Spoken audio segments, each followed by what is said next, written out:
falam makanatil hudnah, ketika ada perdamaian, wa amanan nasu ba'dum ba'do, orang merasa aman, itu fatafawadu fil hadis wal munazaah, mereka berdebat. Munazaah itu berdebat, keren mana konsep Muhammad dengan konsep Abu Jahal, keren mana konsep Tuhannya Muhammad dengan Tuhan kita, terus diskusi. Dan mereka akhirnya ikrar, wah yang benar ya Muhammad lah, di mana-mana Tuhan tuh ya sebelum langit dan bumi, di mana-mana Tuhan yang punya reputasi menciptakan, masa Tuhan reputasinya diciptakan, kayak berhala dan sebagainya.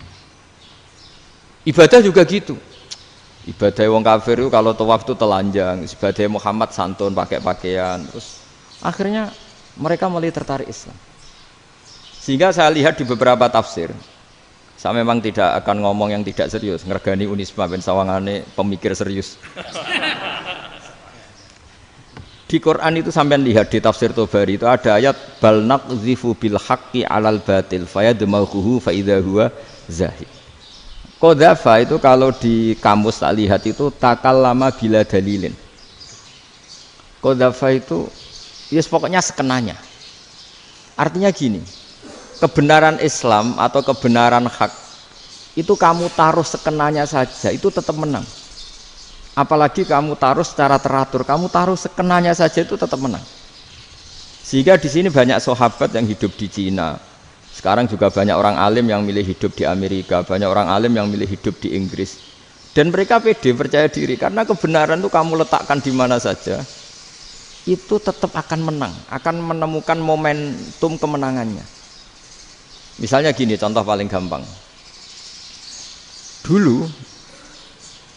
Dulu para peneliti, saya ulang lagi, dulu para peneliti itu ya datang kemana-mana, termasuk Ibnu Battuta, termasuk Ibnu Khaldun, ya semua peneliti itu suka neliti. Setelah diteliti, Quran itu satu-satunya kitab suci yang membicarakan sains, misalnya tentang falak, tentang astronomi, tentang asal-usul kejadian manusia, kejadian makhluk. Juga bicara tentang geografi, geologis, semuanya. Sementara kitab lain hanya cerita tentang mawaid wal hikam wal ibar. Jadi diteliti kayak apa, pada akhirnya hak ini yang menang. Bal naqzifu bil haqqi 'alal batil fayadmaghu fa idza huwa zahid. Saya berkali-kali cerita, ada ulama yang ahli matematika. Ketika ditanya kenapa kamu suka ngajar matematika, sampai muridnya itu ragu, ini guruku mlebu swarga ta ora, penggaweane mulang matematika. Tapi para muridnya bermimpi bahwa Imam Amudi itu disuruh ngajar para malaikat. Dan itu pede betul dia. Kata Allah, ini ulama saya yang iman kepada saya setingkat iman kamu. Jadi malaikat itu tidak mungkin Gusti kita menyaksikan langsung engkau, sementara ini di bumi nggak nyaksikan jenengan. Kenapa bisa sepede dan seyakin itu? Akhirnya Imam Amudi disuruh ngajarin matematika. Jadi Anda kalau profesor itu nanti harus sempat ngajari malaikat, itu baru benar-benar profesor. Jadi nanti di akhirat ngajari siapa? Malaikat. Jadi ada seminar yang melibatkan banyak malaikat, narasumbernya itu seorang profesor. Itu ketika kenapa engkau begitu yakin kalau Allah itu Tuhan dan Allah itu Al-Wahidus Shomad. Terus Imam Amudi mulai nulis angka gak beraturan. 2, 3, 4, 5 sampai 1 miliar, 1 triliun, pokoknya enggak beraturan. Kata beliau, nisbatus naini wasalasa ila ma la nihayatalaha iku nisbatul far'i ilal asli. Mbok angka sebanyak apapun, 2 dibanding 1 ya far'ul wahid, 3 dibanding 1 ya far'ul wahid. Semua angka yang enggak terhingga pun dibanding 1 semuanya far'ul wahid. Semua angka sebanyak apapun itu cabang dari angka 1. Fakullu hadhil awalim far'un minal wahidis shomad, yaitu Allah Subhanahu wa ta'ala. Wah, kira malaikat tepuk tangan, iya juga. Jadi begitu juga ada ulama itu ahli gambar. Saya dulu ngaji sama Mbah Mun Al-Husunul Hamidiyah, itu kitabnya itu banyak gambarnya. Dan gale gambar yang ngawur betul, mangga ahli gambar. Saya Apple, sempurna lele. Semua gambar bangunan, gambar sapi, pokoknya gambar. Ternyata dia menemukan Tuhan itu dari gambar. Gambar serapi ini atau seruwet ini sama. Gambar rapi sama ruwet itu sama kalau dalam pandangan tauhid. Dimulai minan nuqtah al-wahidah. Kowe cek gambar sing rapi, sing indah, cek gambarmu elek, dimulai dari satu titik. Dan titik ini nuqtatil wujud, yaitu Allah Subhanahu wa ta'ala. Jadi nak cara ahli tauhid gak penting gambare api, menang lomba atau ora penting. Butuhe hadis surah ini gambar baik yang rapi maupun ndak adalah min nuqtah dari satu titik.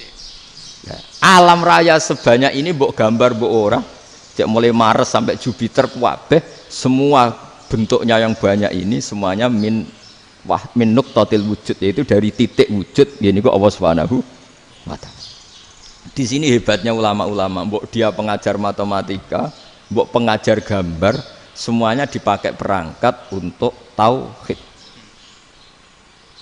Ya, itu kan juga bagian dari Islam damai, Islam yang sangat jadi tidak perlu perang untuk orang dipaksa Islam, nggak perlu provokatif kayak tadi pidatonya rektor jenengan tadi.